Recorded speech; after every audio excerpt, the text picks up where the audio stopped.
Up next on UBC, brought to you by... Keep the lights on. Use Airtel Money to pay for all your Yaka bills conveniently. Open the My Airtel app to buy Yaka units. Airtel Money. Simple, secure, borderless.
Brought to you by Fumbisayaka. Cooking with electricity is now so affordable with the Fumba tariff set by the Electricity Regulatory Authority.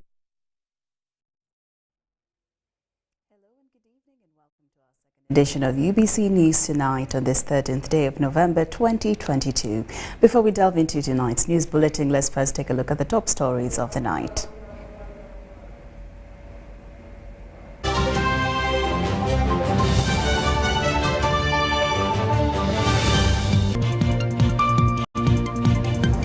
In our top stories tonight, government constructs grain silos in Katakwi district. The Karamojong trained in food quality production. Prime Minister Nabanja declines to commission Kitaihuka Health Center 3 over shoddy work. And vandals destroy electricity transmission towers in Mukono. Blackout imminent.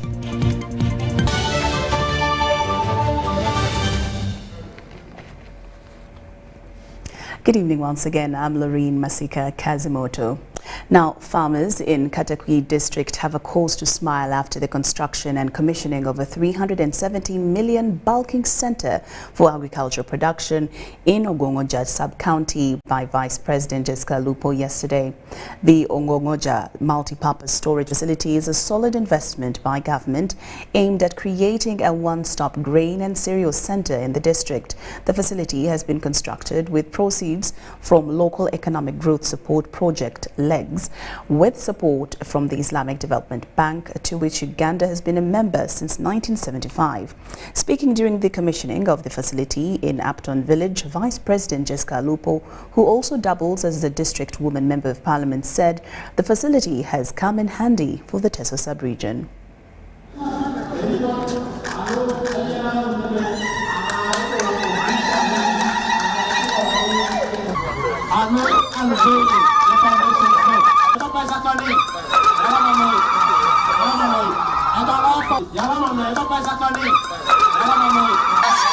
Thank you so much. So people of Katakwi and Ongongoja in particular, you are visionary, you are hardworking, almost everywhere, and you represent His Excellency 100% very well. And I'm sure that we'll continue to benefit from her connections, from her networks. Your Excellency, this morning I had breakfast with the Ambassador of Japan, and I was surprised. He was talking the word Ongongoja very well. It seems he was here yesterday. Now you can see, you people, sometimes the voters get distracted. I don't know why. The home of the Vice President, I don't want to leave a household which is not getting $1 million per month. Also take the pleasure to invite you to talk to your people. I thank you so much.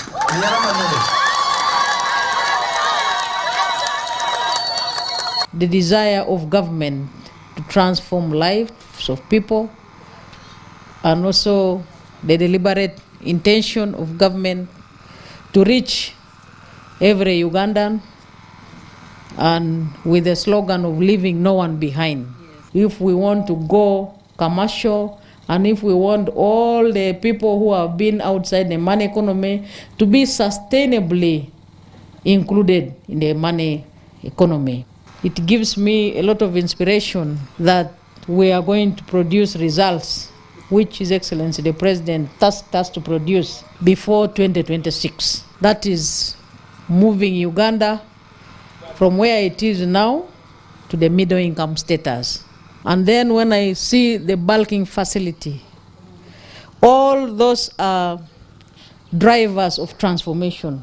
All those are going to stimulate production.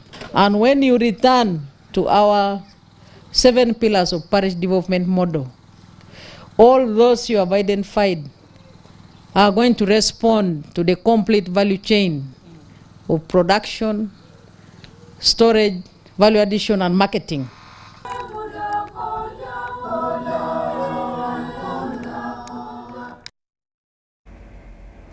President Yoweri Museveni has urged young couples to build lasting relationships in order to serve and build their country. He made the remarks during the 32nd wedding anniversary of the Right Reverend Michael Lubowa and wife Jennifer Lubowa in Mpungu Village, Chengoza Sub-County in Gomba District. The Vice President, Major Jessica Lupo, represented the President at a function conducted by retired Bishop of Central Buganda Diocese, Jackson Matovu.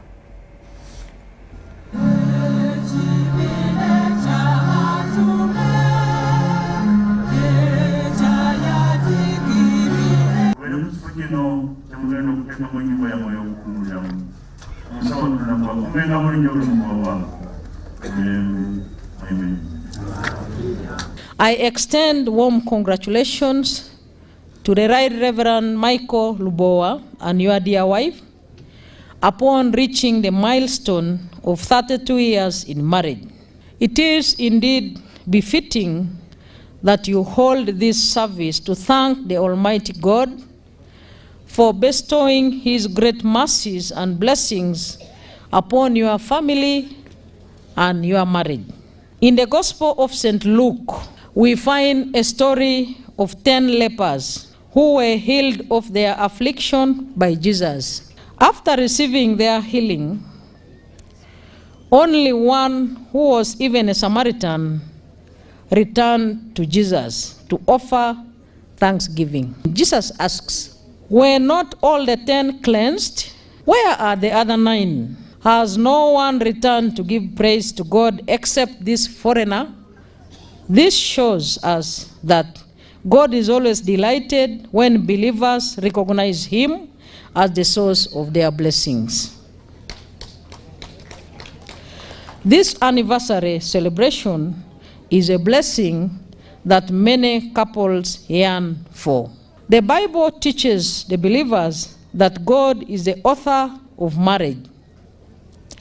Marriage is a beautiful and fulfilling gift from God, because life starts from this union of man and woman. Therefore, on this special occasion, I wish the Reverend Michael Lubowa and his wife more fruitful years in marriage. I want to use this opportunity to encourage young couples to build lasting relationships.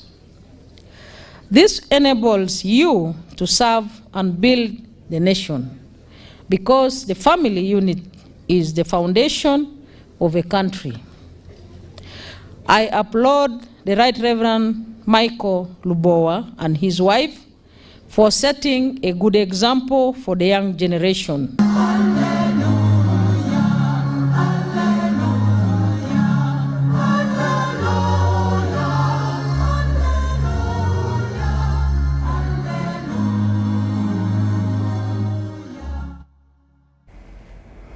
The Prime Minister of the Republic of Uganda, Robert Nabanja, has declined to commission Kitaihuka Health Centre 3 in Kitaihuka Sub-County, Kakumera District. Citing shoddy works, Nabanja refused to commission the facility, ordering the contractor to choose between rectifying the defects or facing arrest. The facility, worth 500 million shillings, was funded by a loan from the World Bank, constructed by Nile Establishments Uganda Limited. We have more details in this report. We have not yet commissioned this facility, but you see. When the Prime Minister visited the facility, she discovered that the health center had many defects. These included cracks in the ceiling, poorly done floor, with the site not well leveled, leading to waterlogging. So the work. I am not commissioning this facility. And they should see how to work on this place here. Water is dying from. So that water does not clog here. The contractor is called what? The name of the contractor?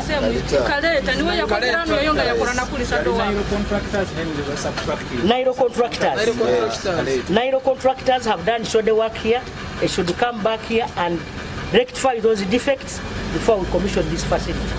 Annette Asimwe, the female district councillor for Kitaihuka and other residents, expressed concern on the shoddy works.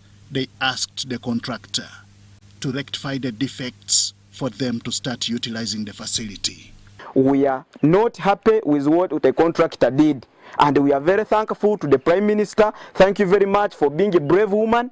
You stand on your two legs and deny or refuse to commission such a hospital, which is a shoulder work. Bokugenda hasiringi terinungi floor terinungi ebisika byona bina cracks na nkubayire bokugenda amajuga abasaho nago genyine haiguru gaina cracks. However, the Prime Minister commissioned 3 other health center 3s at Kigando, Nkoko and Kabubwa. On behalf of government, the NRM government that works for the people, she encouraged the public to make proper use of these facilities. It was all appreciation from the residents. Tukusima government ya Uganda abo kututekerezaho yitabakyara abali kunu harubaju abo kuba tuli hara na marwara makoto. The Prime Minister, together with the Minister for Transport, Fred Byamukama, also commissioned Kitaihuka Seed Secondary School to improve education in the area. Abana banyirwe na kujja kukora hano kandi abakozi abakushoka kukora munu tukwenda abana baita bakuzaro hano.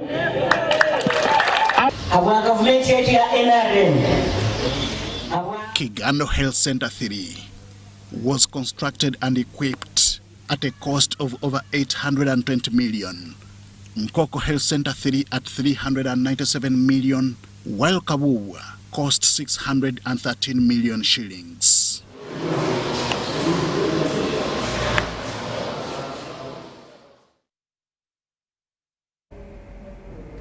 Africa has asked rich countries to do more in addressing the unavoidable climate impacts on the continent.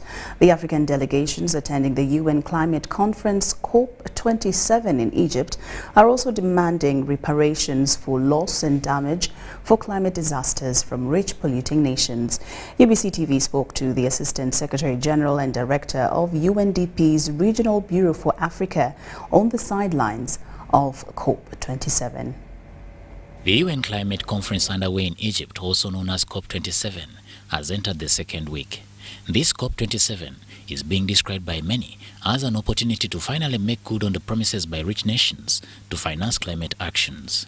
Speaking to UBC TV, the UNDP Regional Director for Africa, Ahuna Iziakoma, said there is need for collective action to address the climate disasters on the continent. I think one of the probably biggest takeaways from this COP is the adaptation agenda. And I think Africa has been consistent in really putting forward this agenda and the commitment that it is making, because at the end of the day, it's actually about life and livelihoods, lives and livelihoods. We see the floods today. I mean, in my own country, Nigeria, a third of a whole region is underwater. These are effects. We've never seen things like this happen in our lifetime. These are climate change effects, and we need to address that. We need to address that also with foresight. So we don't wait until it's happened and then we're catching up. Lives have already been lost. Livelihoods have been lost. Floods will happen, droughts will happen. How do we adapt? How do we build systems that are shockproof, you know, that we can adapt to some of these changes in climate? Because it's already with us, right? It's not something that we're saying it may come or it will come. It's here. Another critical debate at the COP27 is the call for a swift transition to clean, renewable and sustainable energy on the continent. African countries are seeking support for a just transition. There is not a lot of transition that African countries have to make, right? Because we're still at the very bottom of the pile there in terms of, you know, emissions. Africa contributes less than 4% of total emissions, which means African countries have not yet industrialized and now have an opportunity to industrialize along greener pathways. So each country would have to assess their own situation and develop their own calendar in terms of what they need to transition from. Some countries today have only 6% coverage of electricity, for instance. There you can decide to go completely renewable. Africa, which is hosting the summit and has a critical mass at the conference, is also demanding for a seat on the climate action table to influence the agenda, given the fact that Africa is the least contributor to greenhouse gas emissions, but faces the highest impact of climate change such as floods, landslides and drought. Another key feature at the COP27 was the youth voice calling for action and not just words. I mean, this COP is about implementation. These young people are demonstrating on a daily basis that they have homegrown solutions that can be very much part of that implementation. But we don't trust them. Because we don't trust them, we're not putting enough resources that can help those initiatives go to scale. UNDP has decided to invest in them, to trust them, to profile them, to attract capital to their talent and initiatives, and to make that talent mobile. And I think this is crucial also for women, because among them are young women who are overcoming all the constraints that face them every day. COP27 is building on outcomes of COP26 to deliver on issues critical to reducing greenhouse gas emissions, building resilience and adaptation to inevitable impacts of climate change, and to delivering on commitments to finance climate action in developing countries. It is common for groups of people coming together to create social media sites for purposes of socializing, relaxing and having fun. However, a WhatsApp group started as a mere political platform for sharing ideas in Busoga has graduated into a savings and cooperative community organization, SACCO. Leaders in Busoga sub-region have described this as one of the proper uses of social media that other groups should emulate. Take a look. The year was 2018 when a WhatsApp social media group was created in Busoga. It was meant to bring all people in the sub-region on board to drive the area political and socio-economic agenda. 3 years later, the idea came to execution in December 2021. Hooray! Participants initiated the wheel to save for purposes of development. People used to, like youths used to create WhatsApp groups or social media platforms with an aim, maybe to blackmail a certain political leader, to blackmail a certain political party. So now we came up with political platform to show others that social media can be used in a beautiful manner. Political Platform for All, as known by its group name, has not less than 200 participants. with a capital of not less than 20 million. They say it is the beginning of a development and wealth creation journey for Busoga. Our vision, we want to see a political platform turn, be a TV, be a radio station, and articulating, giving reliable and first-hand information to the community. The circle was officially launched by Kaguru County Member of Parliament Milton Muuma alongside Dr. Frank Nawiso. Ekimu ku bintu ebyayambanga omusogo oweera n'agererera n'omwana we ne Busoga ne bako batingayiga byali Busoga Growers Cooperative Union. What went wrong? There are questions that he posed and answered at the same time. Nze ndowooza nti saving through circles is one of the strategies editeekwa okozesebwa. Era omukutu guno bwe gubanga guli kujja kuta emphasis ku by'okununula abasoga mu poverty, I think it is important that we support it. This now is what other leaders in Busoga describe as putting social media to good use. Olwaleero tuli wano okulonkinga saako ey'omukutu guno nti kiviire mukutu twaja kabiri mu nkulaakulana, which is a good thing. Tubeebaza era ife abakulembeze kye tusinga okwenda. It has evolved into a circle. It's the way to go. Let's look at things that add value. Let's look at things that bring money into our pockets. This compliment comes at a time a section of Ugandans is yet to comprehend the recent amendment, passing and signing of the Computer Misuse Act. Henry Okrut, UBC. The Minister for Finance, Planning and Economic Development, Matia Kasaija, has appealed to Christians to stop depending on foreign donations but work hard and start income-generating activities. This was during a pilgrimage to Namgongo Catholic Shrine by Mbara Ecclesiastical Province Annual. 5 months down the road since this year's commemoration in June, Christians from the Mbara Ecclesiastical Province have returned to Namgongo Catholic Shrines for another pilgrimage. Mbara Ecclesiastical Province consists of the Catholic Diocese of Mbara, Kabale, Fort Portal, Hoima and Kasese. This year's liturgy was led by the Right Reverend Kalista Rubaramira, the Bishop of Kabale Diocese, who decried the ungodly acts arising from the earthly challenges like poverty. We are invited to endure even trials and difficulties like the Uganda Martyrs we celebrate, who are our source of inspiration. Our Ugandan martyrs remained firm and unwavering in their faith, in their commitment to Christ in the midst of their suffering. We are aware that there is a high unemployment. This is not an excuse for the loose conduct, thefts, immorality, and other kinds of evil behaviors that we witness around us. It's not an opportunity to say, well, I don't have a job. God has given you the gift of wisdom. You have all the gifts that God has given to you. Are they put in good use to yield good fruit? The pilgrimage that is always held in November is the first of its kind after 2 years of COVID-19 lockdown.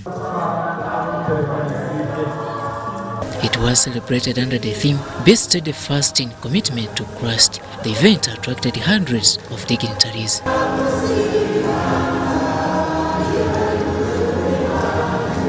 We would like also as a government to appreciate the work done by the Catholic Church in Uganda and also appreciate you for the cordial relationship and the partnership that we continue to enjoy as government together with the church, and we pledge that we shall continue working with the church for the betterment of the quality of life of Ugandans. The Minister in charge of Finance, Planning and Economic Development, Matia Kasaija, led the government team. We must ensure that we involve in economic activity to produce wealth and to produce money in order to make the life of our religious leaders who in the past depended on foreign aid. Therefore, the government is saying like this: you religious leaders, starting from the catechist up to the bishop or archbishop, make sure that your Christians, your followers, are engaged in economic activity. Kasaja notes that time has come for Ugandans, especially the clergy, to move away from the foreign envelopes. Time has come when we must think very hard on how to sustain our institutions without necessarily referring to the outside world. Mbarara Ecclesiastical Province is a Catholic community or an umbrella, bringing together members of the Catholic hailing from the western parts of the country. They are always coming here in every November to commemorate the Uganda matters. Robert Onyango, UBC News, Namugongo. Uganda Electricity Transmission Company Limited has warned of a looming power load shedding in Kampala Metropolitan following the collapse of electricity transmission towers along the Owen Falls Lugogo transmission line in Mukono area. The transmission company blames this mess on crooks who vandalized these towers. The collapse of 4 towers bearing electricity transmission lines along the 132 kilovolts Owen Falls Lugogo line is likely to lead to load shedding in Kampala Metropolitan. It's not only one tower. We have lost 4 towers due to vandalism, and this is the Owen Falls Lugogo 132 kV transmission line. So Owen Falls Lugogo 1 and 2 line. The 4 towers located in Kivuvu village in Mukono district were vandalized and some parts stolen, which weakened their resilience. We anticipate that when these materials are vandalized, they are sold to the scrap dealers. So we've started stakeholder engagement with the scrap dealers to see that we fight this vice, working with the security forces to strengthen patrols, because some of these isolated areas we have that challenge of monitoring, because we can't be everywhere, and the teams are a bit small. Owen Falls Lugogo power line supply Kampala metropolitan area, and the transmission body has warned of a likely load shedding during restoration process. It's going to be affected, and we'd like to inform the public that we are most likely to have some load shedding in the areas of Kampala, because for now we are using Namave thermal plant, which has a capacity of 50 megawatts. But if the demand increases for power, we shall have an option apart from doing some load shedding to see that we balance the demand and the supply.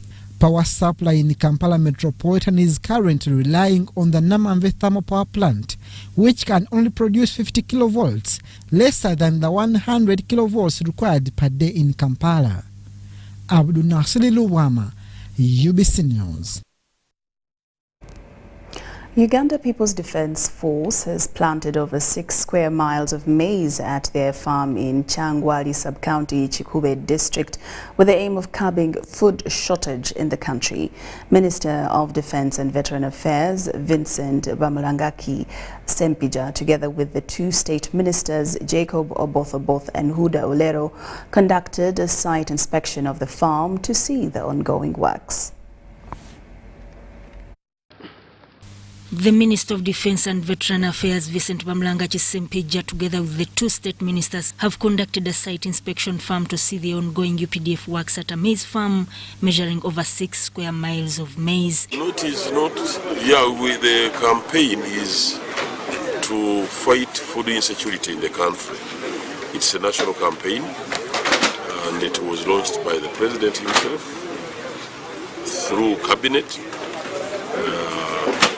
government decided that because we were advised by researchers who advised that Uganda is likely to be food insecure in the near future, there was looming hunger. So cabinet, the president sat and decided that we get a program, a strategic program.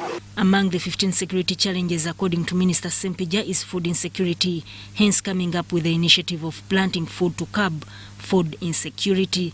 Well, it has come to what we have seen during our travel around the country through all these projects. The projects are everywhere, not only here in Chikube. We have found out that we really need urgently to work on storage, because in some of the areas the harvest will be big. It will be bump harvest. The State Minister for Veteran Affairs, Huda Eleru, and the State Minister of Defense, Jacob Obotho, both asked the minister to make sure that he allocates land for the veterans. Quickly, therefore, support the petition, the motion for allocation of 1 square mile of land to the veterans. Since in that ministry, the very able, wise President YK, 7 General, put you as our team leader. The UPDF spokesperson Brigadier General Felix Kulaije and Amlanto Msime, the RDC Chikube, have highlighted the need for local leaders to take interest in working for the people and fulfill their duties. People are saying they have done. When you go to the microfinance finance support center, they will show you how many billions they have spent giving financial support to people. Now the question comes back, who is providing this money? Who is doing monitoring and evaluation? So the duping is not by government. It's the individuals who are working in the government institutions that are not doing their part.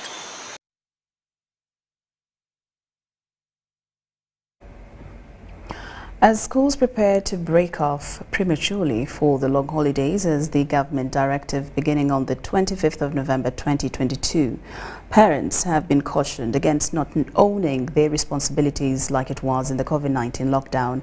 The Nakaseke District Woman Member of Parliament, Sarah Najuma, says government directed schools to break off for holiday earlier to avoid the spread of the Ebola virus. But this remains a challenge to parents to own their responsibilities, especially of the girl child. Schools will break for third term prematurely this year to avoid the spread of Ebola virus disease among learners. This follows the loss of close to 8 learners to the disease in the recent past. Parents are now being cautioned against past mistakes that resulted into early pregnancy among their girl children. I take this opportunity to thank Direct Aid Uganda for these medical camps. And whenever we conduct these medical camps, we get overwhelmed. We get overwhelmed by the numbers because of the challenges that people are facing. For instance, some health centers are far from the community. Then sometimes there are stockouts. People go to health centers, to hospitals when there is no medicine. Then also poverty is also a very big challenge within the community. Then we also discourage self-medication. We discourage self-medication. That is why we always move on ground to give services to the people. Nakaseke District Woman Member of Parliament, Sarah Najuma, together with the Direct Aid Uganda, were giving free medical camp to over 1,000 communities in rural areas of Bamusuta, Namusale in Kapeka sub-county. Najuma commended the Direct Aid Uganda for supporting government to improve the health sector, especially for rural communities. I'd like to thank our Honorable MP in the names of Najuma Sar for the medical camp he has brought in our area. Sincerely, she has done a lot because our people have been becoming sick, but their treatment has been not good because of they don't have money. So I do request the government that at least let it bring such services This medical camp, it is provided by Honorable Najuma Sarah. Mama Honorable Najuma, we thank you so much for this love and care, for the services you have rendered to us. We pray that God to give you the life and you continue serving us. And mostly, we thank you for this lobbying which you got from Direct Aid Uganda, and we thank that organization for this service is given to the people of Uganda. An official from Direct Aid Uganda, Abdul Kasozi, explained that they support construction of boreholes, toilets, among others, to improve people's livelihoods. Direct Aid eyamba abaana bamulekwa ekyolusa abaana bamulekwa egaba ne sponsors abantu abaagala okweyongerayo okolaki okusoma n'olwekyo tukubiriza abantu nga tuba tugenza nti tulina medical camp basobole okujjumbira kubanga eddagala lya bwereere serious sente. Tusaba abantu bonna bonna nti buli senta yaffe wekola medical camp abantu bajjumbire. Brian Tumwene Byaruhanga, Salongo Kasibante, UBC News. Government has been commended for the conducive environment and freedom of worship in the country. The Bishop of Nsanji Christian Fellowship Church in Wakiso District, Dr. Stephen Kayongo, says the conducive environment in the country has contributed to development of religions and strengthened the working relationship with religious stakeholders around the globe. Details follow.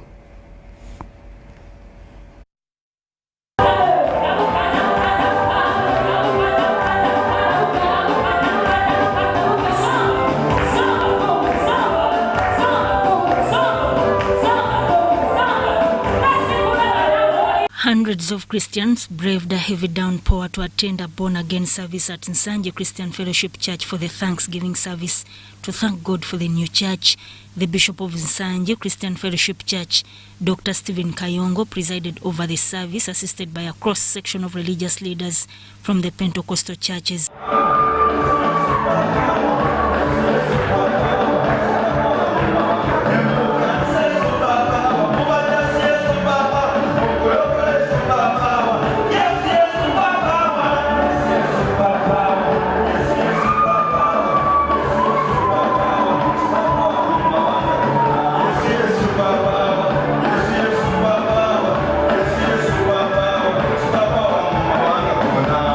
Bishop Dr. Stephen Kayongo commended government for the conducive environment and freedom of worship that has contributed towards the development of the born-again churches in Uganda. This was during the Thanksgiving in which 15 trainees were ordained as reverends and deacons. I want to encourage all fellow Ugandans that the church is like a hospital. If you want life, you go to the hospital. So if you want to solve your problems, the solution to your problems are in the church now, not anywhere else. So we are building churches in Uganda, not only this one at Nsanji Christian Fellowship. We are building churches so that people can come to church and be able to get solution. We have got people from different departments. We've got the army from Uganda Police, UPDF, prison. They are worshiping the Lord with us here because God is for everybody. Everyone in this world needs God. Kayongo, however, appealed to Christians to always make it a habit attending prayers to thank God, and the youth were cautioned against involving in practices against their faith and cultural norms. The newly ordained deacons and reverends, also Christians, gave testimonies.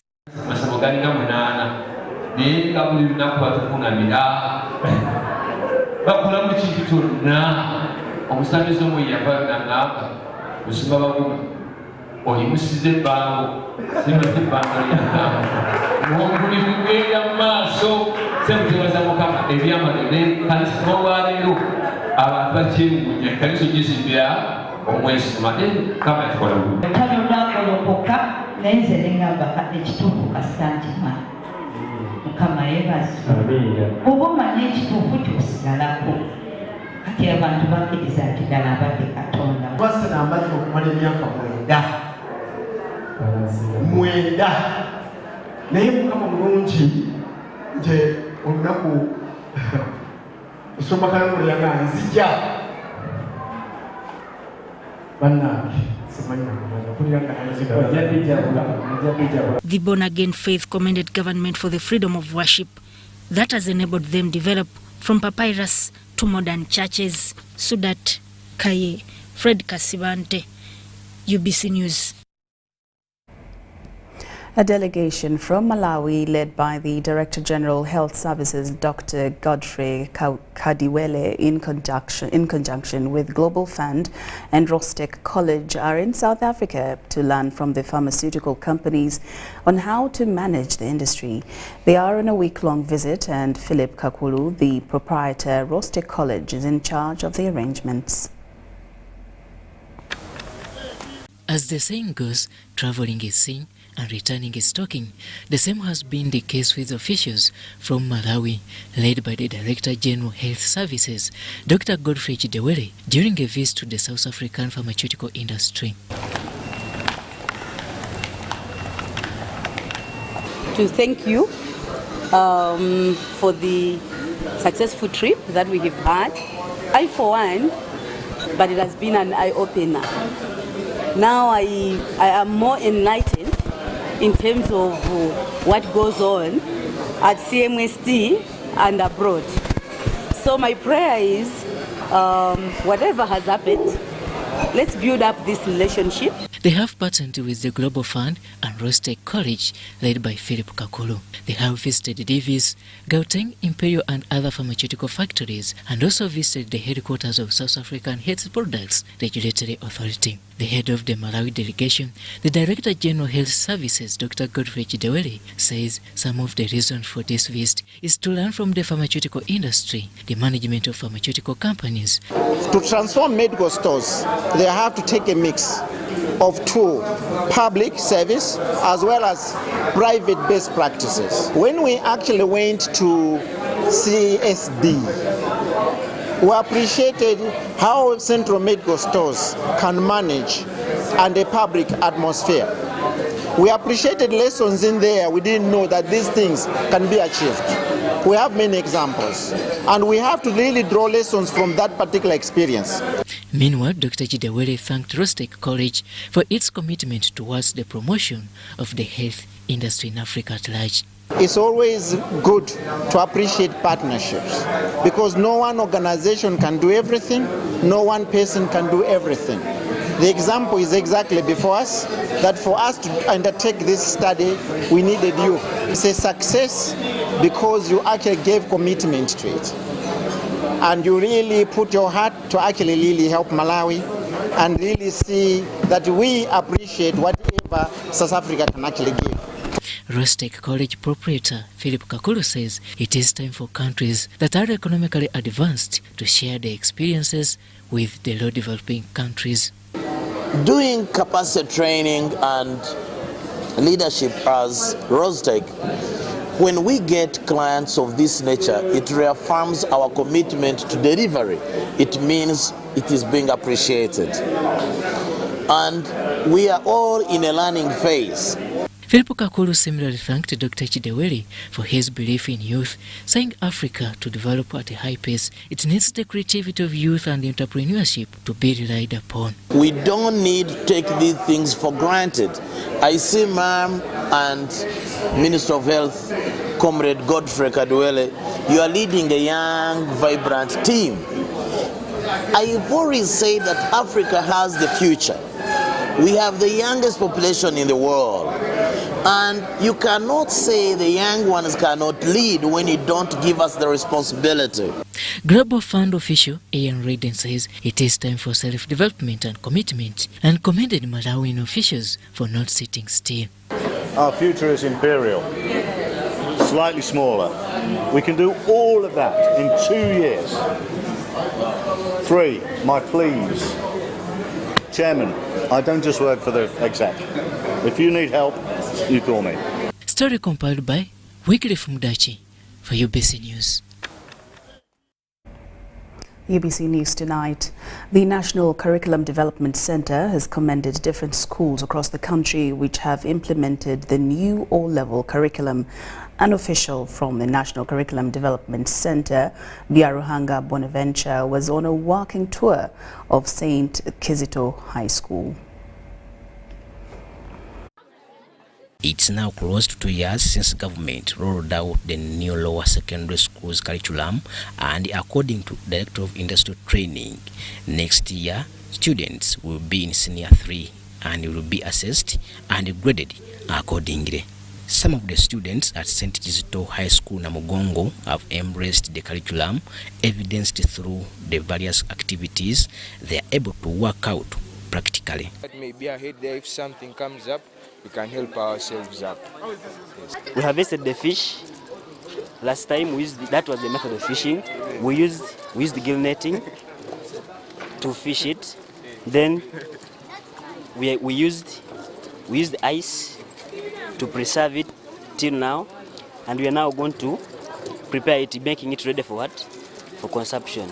Students thanked government through the Ministry of Education and Sports for the new curriculum, to which they termed an opportunity gateway for hands-on training. It was supposed to solve the problems, so the new curriculum, you should find a way of getting the solution to your problems and how to start up a project by also seeking advice to other schools. So that by the time they run exit senior 4 with the 2 certificates, one from the Directorate of Industrial Training and another one from the National Examination Board. So the runner is diversified in terms of skills, is able to do something and earn a living. On top of that, there has been savings. Now they are talking of spending 75,000 shillings per day in cooking, and yet those days when they were using firewood, they were using like over 260,000 shillings for cooking, and of course that was destroying a lot of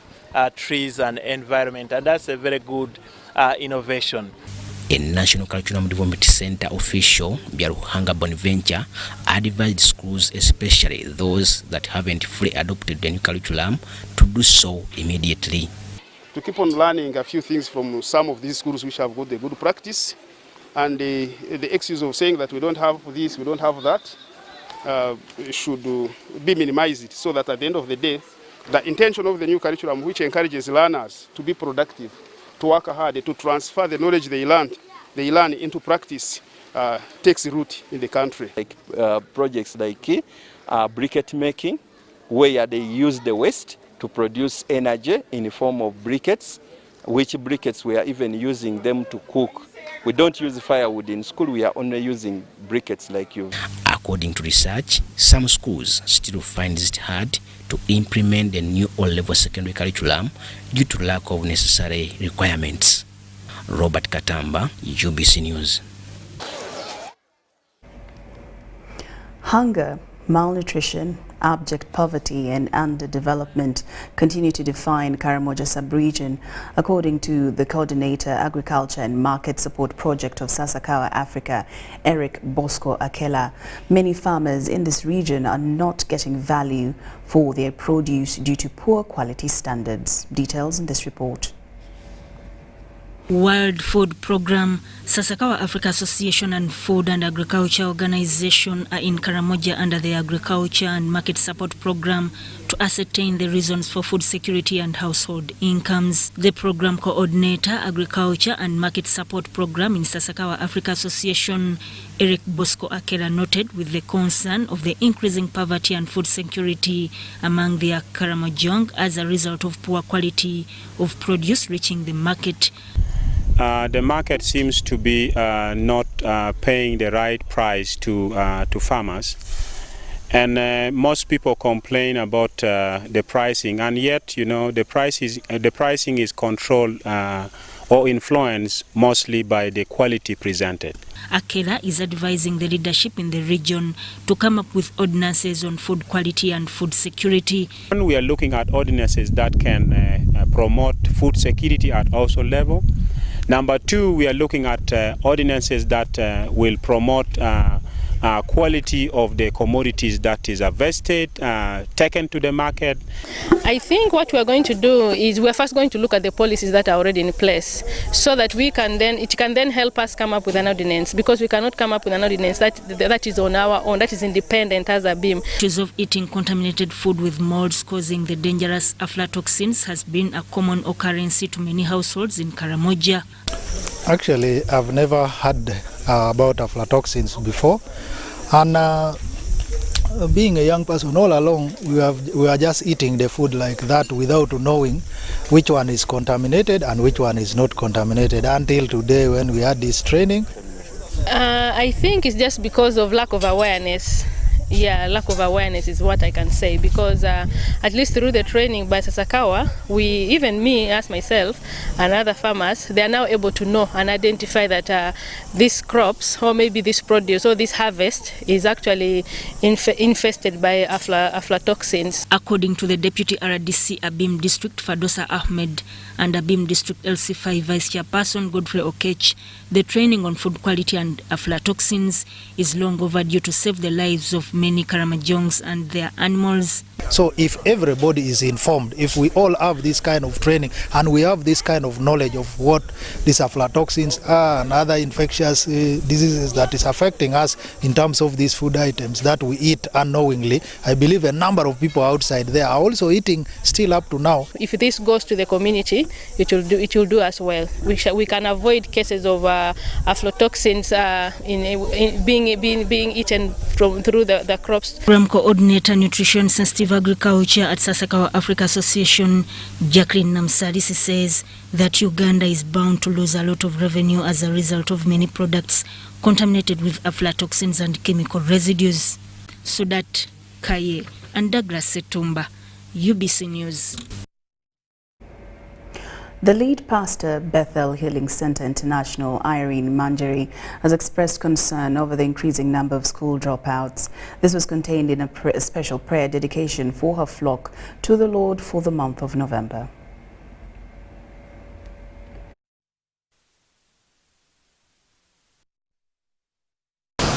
A number of learners do not complete their studies over a number of issues, including early pregnancy and lack of school fees, among others. Now the pastor Bethel Healing Center International, Irene Manjeri, urged the learners to consider completing their studies, regardless of the challenges they face. I want to thank the children of this generation who have an opportunity to go to school. So to see a parent making sure that their children go up to P7 and that they have a seat for their PLE, that is a great blessing. We pray that the children will succeed. Pastor Irene Manjeri commended President Museveni for not imposing a national lockdown amidst the trying moments of the Ebola virus disease, especially when the country is grappling with a financial recession. In this time, what is happening in the country, even with the Ebola disease, I want to appreciate His Excellency, the President of Uganda, that he decided not to have a lockdown, remembering that Ugandan people who are innocent suffered with the lockdown of COVID-19. Manjeri reminded believers to put their trust in the Lord Jesus for guidance in all they do. So in this world, you always need God. So I'm talking about welcoming the Holy Spirit, because it's the Holy Spirit that will lead you. Why not do things by the leading of the Holy Spirit? I'm Ivan Juko for UBC News. UBC News Tonight takes a very short break but returns after these messages. So, I'm here to announce that the MTN Kampala Marathon is back. And this year, we are running for babies. To be clear, I am not talking about a baby.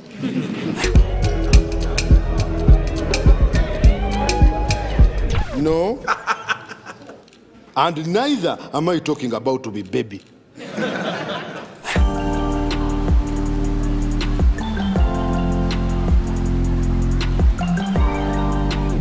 I am talking about these small dollars. Run for babies in the MTN Kampala Marathon on Sunday, 20th November 2022. Dial *165 *77 hash or use the Momo app to register. Welcome to Friends Stadium. Everybody's ready. Wait a second, not everybody.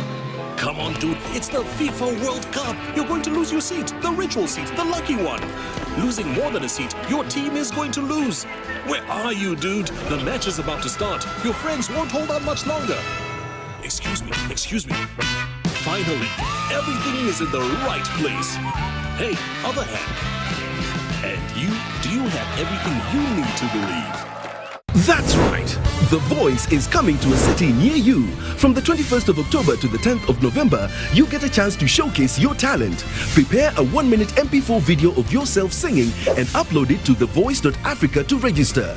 Make sure you have a valid Airtel number, and if you're shortlisted, you will be contacted to come in for the live auditions. Well, don't just stand there, let's go! Music your passion, Africa your stage. The Voice Africa, connected by Airtel. The Ministry of Health informs the public that there are confirmed cases of Ebola in Uganda. We, however, urge the public not to panic as the situation is being managed. The Ministry of Health further reminds the public to be on the lookout for any persons who may show signs and symptoms of Ebola. These include high body temperature, abdominal pains, diarrhea, vomiting, bleeding from the body openings such as the nose, eyes, and mouth. Please inform the nearest health worker immediately if you see anyone with these signs and symptoms. To prevent Ebola from spreading further, please take the following preventive measures: regular washing of hands with water and soap, avoid handshaking and hugging, avoiding any contact with any suspected Ebola patients. Any person who dies suddenly should not be buried but reported to the nearest health worker or LC1 immediately. For further information, please call the Ministry of Health toll-free number on 0800-100-066 or send a free SMS to your report on 8500. This message is from the Ministry of Health with support from UNICEF and World Health Organization. Meet Professor Petero. He knows something every hustler in UG is gonna love. Just get Airtel Money Pay so that all money comes direct to your business wallet and only you, the owner, have access to it. Just dial *185 *10 hash and now you are on. No waiting. Yes, become a safer and more efficient cash-free business today. No mixing your business money with your Kameza money. Airtel Money. Instant, secure, borderless. The Tales of Kasozi, brought to you by Uganda Communications Commission. Yes, hello? This is Kasozi. How can I help you? Calling you from the mobile service center.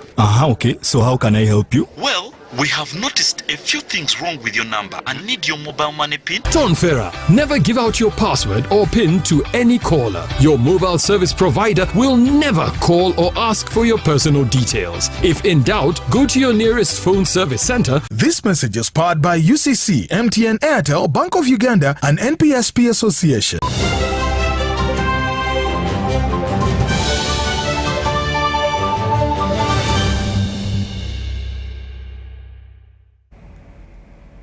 Welcome back. And now into the business scene. Uganda dealers in used clothes and shoes association members have threatened to close shops in 2 days once Uganda Revenue Authority fails to respond to their complaint of new taxes slapped on used goods.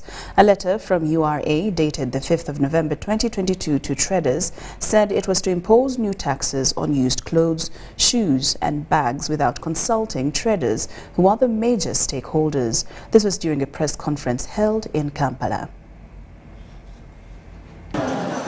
Second-hand goods traders recently received a letter from Uganda Revenue Authority indicating tax increment of their used goods.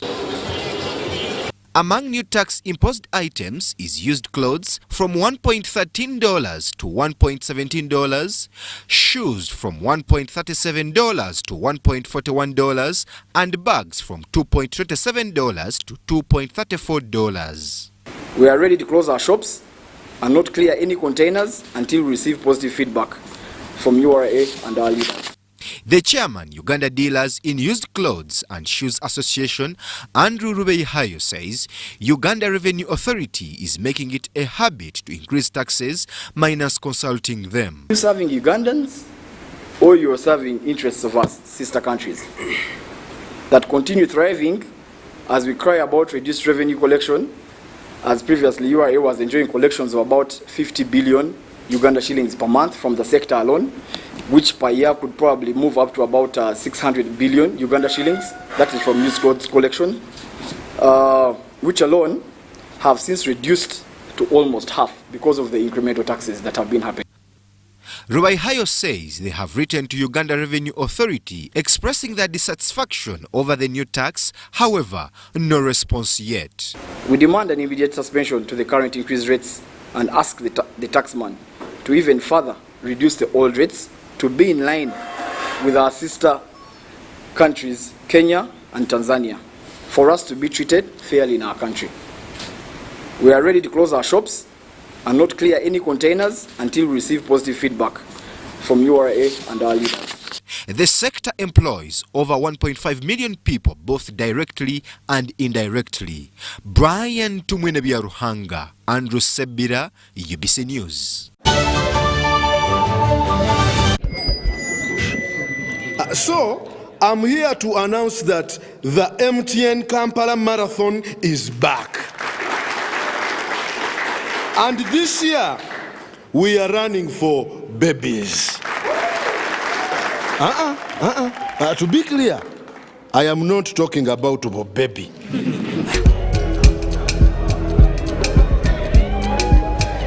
No.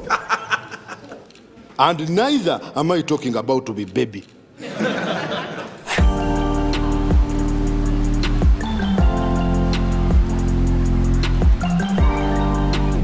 I am talking about these small dollars.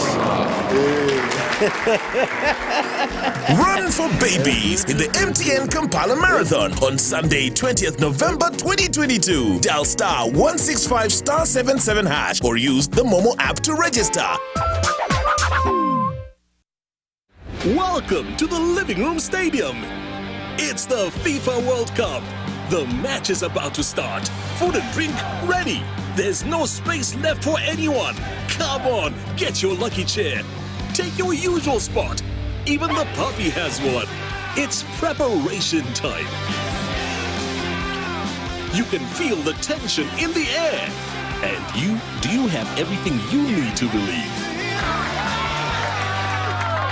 Get connected today with the My Airtel 4G smartphone, the most affordable smartphone in Uganda. You get to enjoy free 1 GB for 1 whole year. My Airtel 4G smartphone, your best value for money. Visit the nearest Airtel outlet today and get one at only 250,000 Uganda shillings. Airtel, the smartphone network. That's right. The Voice is coming to a city near you. From the 21st of October to the 10th of November, you get a chance to showcase your talent. Prepare a 1-minute MP4 video of yourself singing and upload it to thevoice.africa to register. Make sure you have a valid Airtel number, and if you're shortlisted, you will be contacted to come in for the live auditions. Well, don't just stand there, let's go! Music your passion, Africa your stage. The Voice Africa, connected by Airtel.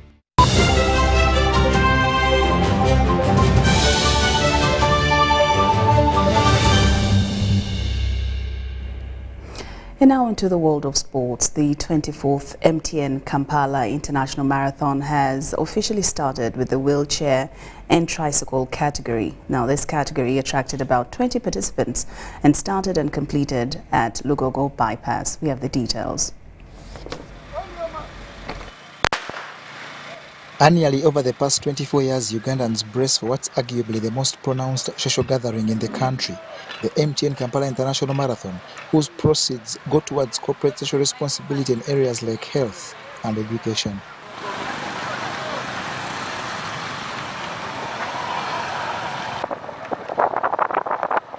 And now, after 2 years in limbo, it's upon us again and has witnessed its first bit of action with the wheelchair category won by Richard Ochira among the men, while Pauline Achaya edged all other women. I'm feeling so grateful because I've been doing number second until now I happens to take the position of number 1. You've tried how many times? From 2014 up to now. 2014 I started very well but my wheelchair crashed on the way.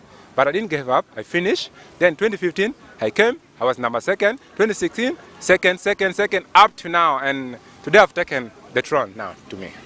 Kevin Mubiru and Brian Mugabe finished 2nd and 3rd among the men, as did Lona Lamunu and Florence Achen in the women's category. in Kampala, there are many runs that happen every year.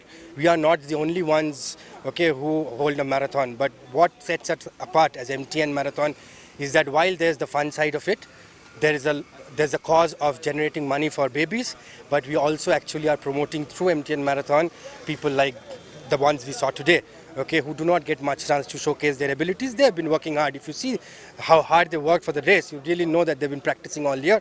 So this acts as one of those platforms by which they can be also identified. Respective wheelchair category winners will bag 3 million shillings. Second place earns 1.6 million shillings, while third place gets 1 million shillings, and those from the tricycle will just be given a token of appreciation. What follows now is the main marathon event next Sunday, where more than 30,000 participants are expected. John Barnes, Centum, UBC Tonight. Well, UBC News Tonight has come to an end. We'd like to thank you so much for your company and also encourage you to always keep safe and stay safe as well. And as they say in my language, Mukese Buhoro. I'm Lauryn Kazimoto. On UBC, my name is Tessa Millie with your weather update. We are still having thunder showers dominating most parts of our country, and seeing the satellite picture of today, we are having a rainbow diffused over Africa, more especially in the central, including our country, Uganda. And not forgetting the moist winds are blowing from Congo airmass towards our country, and the moist winds are blowing from Indian Ocean towards our country, and the local effects bring us the rain that we're having lately. Tomorrow morning, though, we expect to wake up with isolated thunder showers most parts of the central part of our country, and the eastern part with thunder showers still, apart from Swat, we are seeing sunny intervals, and the western stretch with thunder showers, apart from Mbarara and Kabale with sunny intervals, and the northern part of our country with domination of sunny intervals, apart from Gulu and Lila, where we are seeing thunder showers. Afternoon hour, though, we are seeing a pickup of thunder showers dominating most parts of the central at maximum 25 degrees Celsius across our capital city, Kampala, and 27 across Nakasongola, Masaka with 25 still. And seeing the eastern part of our country, where continuation of thunder showers will dominate at a maximum 28 degrees Celsius across Salty, and the rest of the places with 27 degrees Celsius. The western stretch with thunder showers at maximum 28 degrees Celsius across Kasese, at the lowest of 24 degrees Celsius across Kabale Highlands. The northern part of our country, the maximum 29 degrees Celsius across that part of Chitgum and Moroto, with large thunder showers, and 28 across Lila. Is moving out of our country to one of the few cities across the globe we have for you. Nairobi in the neighborhood is forecasting light thunder showers at maximum 24 degrees Celsius. Dubai with sunny conditions, and Cairo at maximum 27 degrees Celsius. London with cloudy conditions at maximum 15 degrees Celsius. Thanks for tuning on UBC. My name is Tessa Millie. Stay tuned and see you tomorrow.